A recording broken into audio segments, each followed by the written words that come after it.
banting tulang, kaki jadi kepala, kepala jadi kaki gitu. Pengen jadi orang kaya. Setelah jadi orang kaya ternyata membosankan.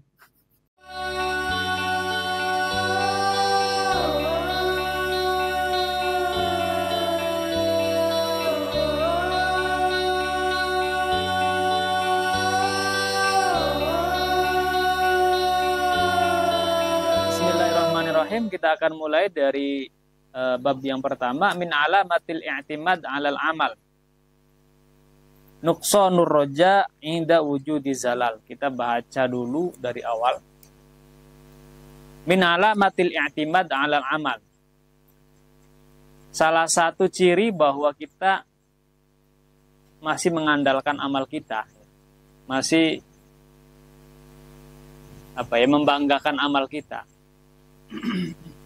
Salah satu cirinya ialah ketika kita terjerumus dalam kesalahan, terjerumus dalam dosa, nuqsanur roja inda wujudi zalal, maka harapan kita menjadi berkurang.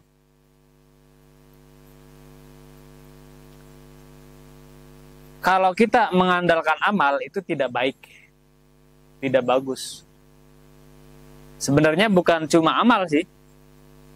Semua yang kita andalkan di dalam diri kita, entah itu kepintaran, ya, intelektual, kekayaan mungkin, bisa, jabatan. Jadi kalau diandalkan itu artinya dibanggakan.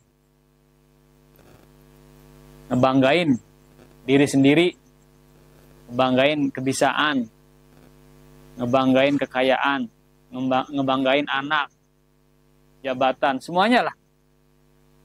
Itu dalam ilmu tasawuf itu sangat tidak dianjurkan. Karena ketika kita terlalu membanggakan diri dalam hal apapun tadi yang sudah dijelaskan, itu pada akhirnya akan membuat kita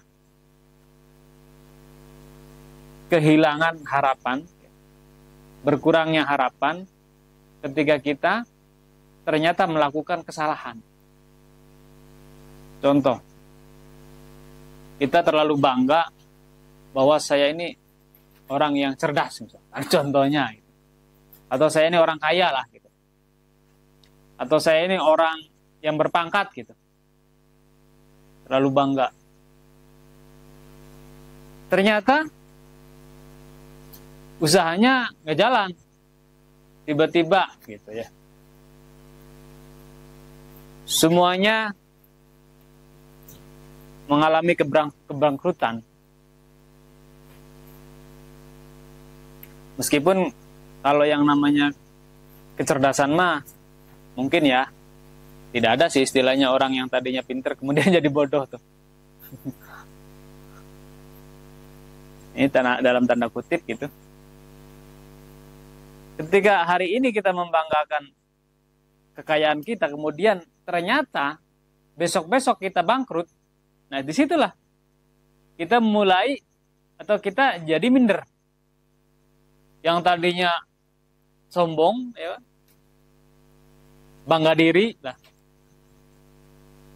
ternyata nggak mampu. Disitulah kesalahan kita. Jadi belajar tasawuf ini belajar untuk menguatkan jiwa, menguatkan hati, tekadnya kokoh, hatinya yang teguh gitu. Jadi belajar menstabilkan kondisi hati kita. Ketika kita di atas, kita tetap harus stabil, nggak boleh bangga diri. Dalam ilmu tasawuf begitu. Karena umumnya apapun yang menjadi kelebihan kita itu akan mempengaruhi diri kita. Benar nggak? Kelebihan itu akan menjadikan kita beda dari orang lain. Sombong lah itu. Ya, berpotensi sombong. Apapun.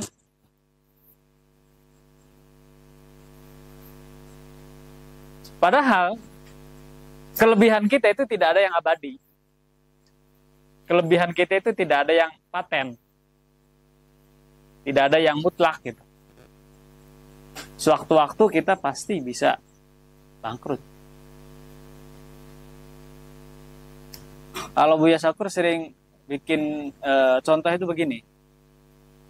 Orang yang terlalu membanggakan dirinya gitu ya, terlalu pede dengan dirinya karena dia mungkin ya chef gitu ya. Dia udah kerja di restoran lama gitu. Kemudian tetangganya nih minta bantuan. Pak, tolong bikinin saya sambal goreng gitu, buat acara hajatan di rumah. Nah, dia karena merasa punya keahlian kan, akhirnya dia tenang aja gitu. Siap lah, gampang itu mah, kecil gitu. Kalau bahasa Jawa tuh, kecil tuh, tenang gitu. Gampang itu mah udah biasa. Ternyata setelah disuruh, rasanya nggak enak. Setelah dilakuin, setelah dikerjakan, ternyata sambal gorengnya nggak enak. Akhirnya dia merasa malu. Karena tadinya pede gitu, terlalu pede, akhirnya merasa malu sendiri. Berbeda dengan orang yang ketika disuruh, kemudian ya kalau kepake mama enggak.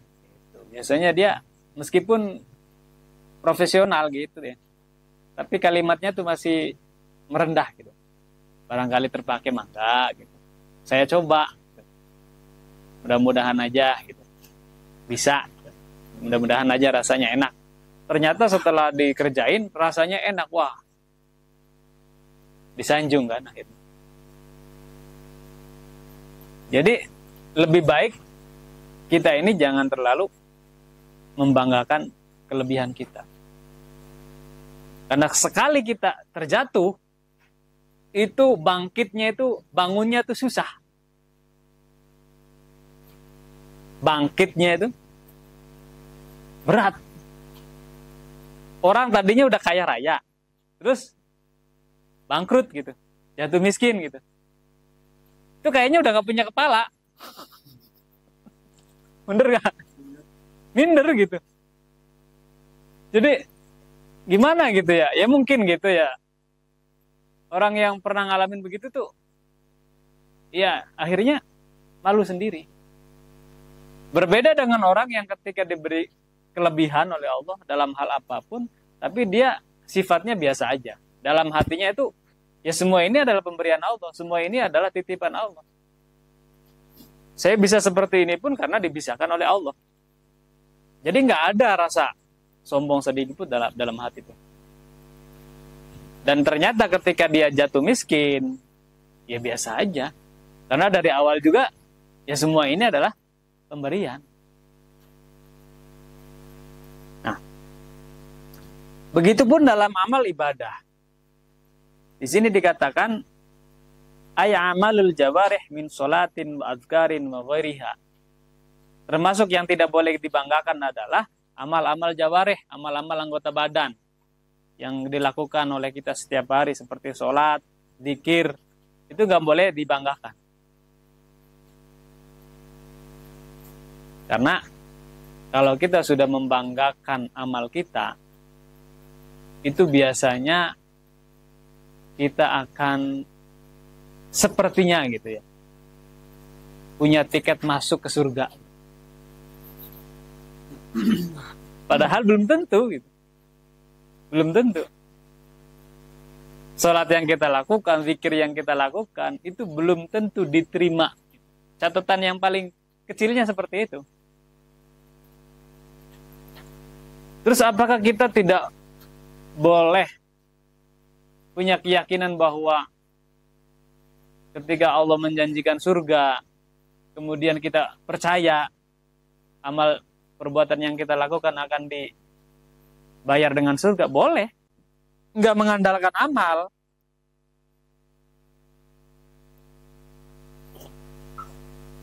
Kita beramal. Itu harus ya. Benar nggak?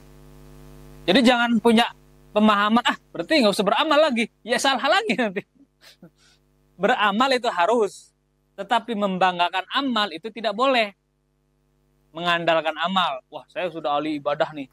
Saya sudah ahli sholat nih. Saya sudah ahli zikir nih. Itu yang nggak boleh. Tapi beramalnya harus. Gimana sih ya? Hah? Gimana? Gimana, Pak? Amal itu belum tentu diterima. Makanya kita tidak boleh mengandalkan amal. Ya, kayak pahlawan tanpa pamrih lah gitu. Bagaimana kita bisa berbuat banyak, tapi kita tidak merasa berbuat banyak gitu. Berbuat aja gitu. Tapi nggak usah hitung-hitungan gitu. Nggak usah pengen tercantum namanya sebagai pahlawan gitu, nggak penting gitu.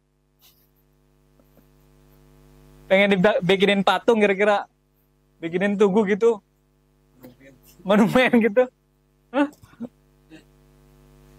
Justru lebih banyak pahlawan yang tidak punya gelar daripada pahlawan yang punya gelar. Bener nggak? Yang banting tulang, kaki jadi kepala, kepala jadi kaki gitu. Pengen jadi orang kaya. Setelah jadi orang kaya ternyata membosankan. Hah? Orang kaya itu malah cari ketenangan, cari kebahagiaan di tempat-tempat hiburan, diskotik. Nyari apa kalau bukan nyari kebahagiaan, nyari ketenangan. Jadi kenikmatan yang sebenarnya adalah ketika langkah awal kita untuk mencapai keinginan kita tersebut.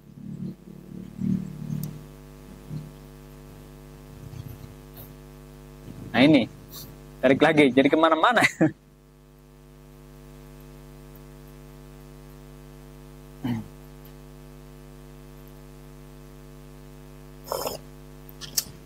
Tapi kira-kira masuk nggak?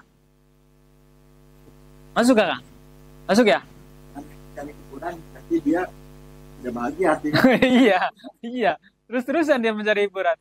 Bahkan biaya untuk mencari ketenangan itu lebih mahal loh